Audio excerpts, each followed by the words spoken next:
Dancers Hideout, Bitesize Sundays. The place you'll find all the tips and tricks to help you and your dance. My name's Ian, I'm a professional teacher and former competitor with over 30 years of dance experience. Paso Doble is often described as an aggressive or angry type of Latin American dance. But if you dance Paso with any type of anger, there's a high chance that you'll come into a lot of problems. I'm falling and I can't giddy up! In today's episode, we're clearly going to be looking at some Paso Doble, and I thought I'd do this video because we don't normally get a chance to explore Paso Doble. Thank you! So for today's episode, I thought we'd explore a little bit more about Paso Doble.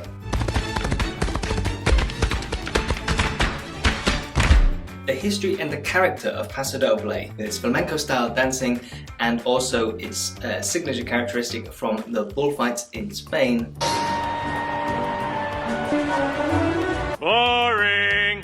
Are what typically give Paso that feel of being like an angry kind of dance. And so because of that, it's very easy to assume that that emotion that's behind that is aggression or anger. And because Paso looks very sharp and powerful when we're dancing it, dancers very often try to push that feeling into their movements. But here's the thing, anger is uncontrolled, Liar! whereas Paso Doble isn't. Obvious.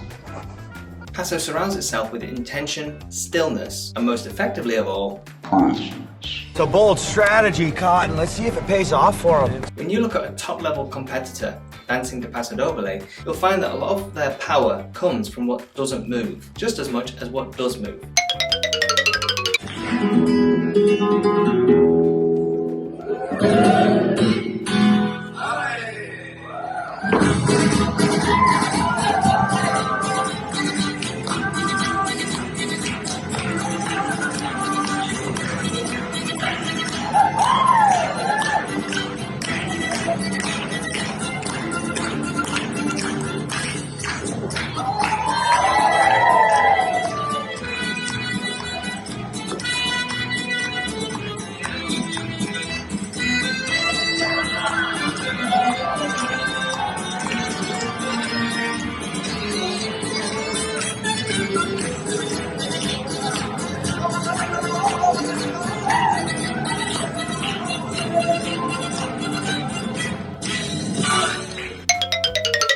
One big thing to understand about Paso Doble dancing is its character. Paso Doble is a dance filled with character and personality.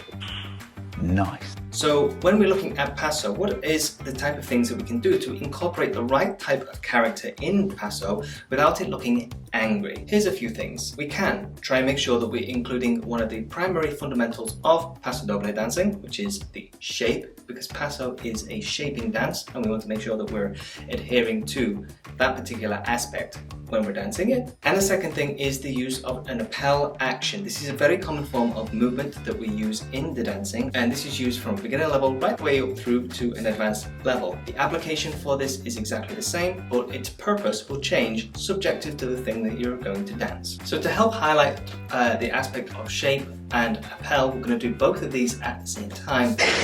Really? We're going to dance the chassis movement to the left. This helps us not only learn one of the fundamental figures of Paso Doble dancing, but it also helps us understand how we're applying the shape quality and also the application of the appel step that I mentioned before as well. You're goddamn right. So, let's have a look at the steps.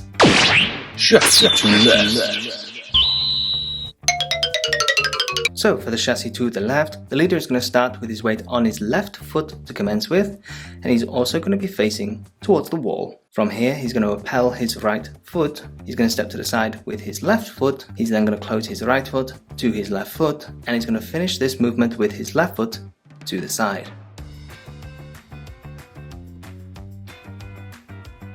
For the lady is going to start facing the center of the floor here, and she's going to have her weight on her right foot. She's going to appel with her left foot, dance to the side with her right foot, close her left foot to her right foot, and finish with her weight to the side on her right foot.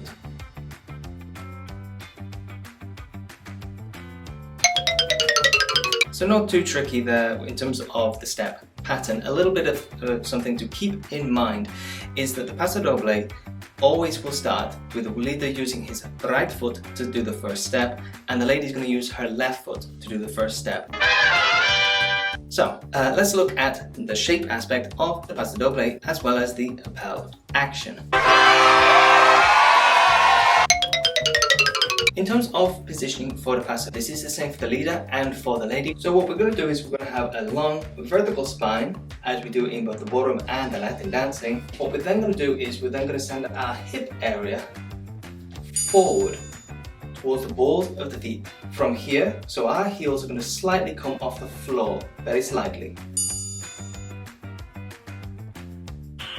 Nice. From this position, we're then going to imagine we've got like a jacket on, and what we're going to do is we're going to zip that jacket or our coat up to here, our sternum. Okay, it's that little gap in the middle of your chest. Here to there. What this is going to do is it's going to lift the body position, and as you can see from this side angle, we now have a bit of a curve in the body. This is our Paso Doble shape. This is the shape that we want to maintain as we were dancing our choreography. Because Paso is a shaping dance, this positioning is very, very important for leader and for lady. So now let's look at how we dance the appel action in the Paso Doble. The appel action is an assertive step in place. It's where you have your feet together, more often than not.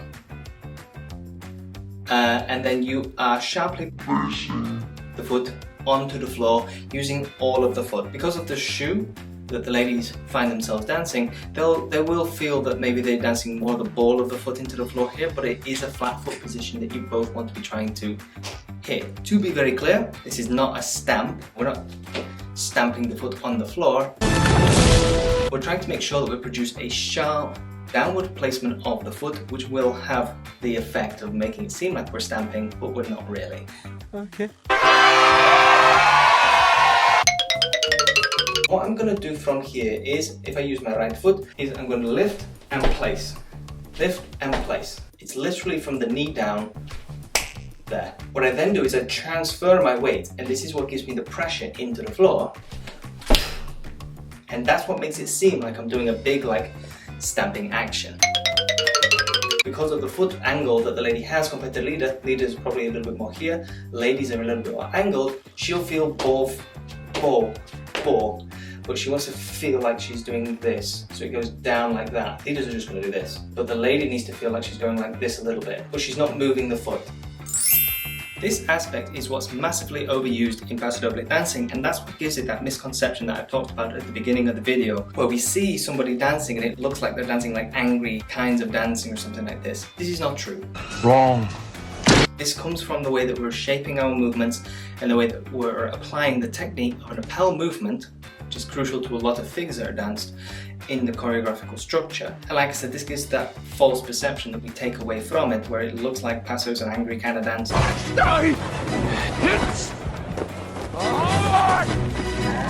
But in reality, it's just character of the dance, and this character should help get put into shapes. That shaping element should come into it from the posture and the pose we talked about first, and then create the shape afterwards to emphasize the movement.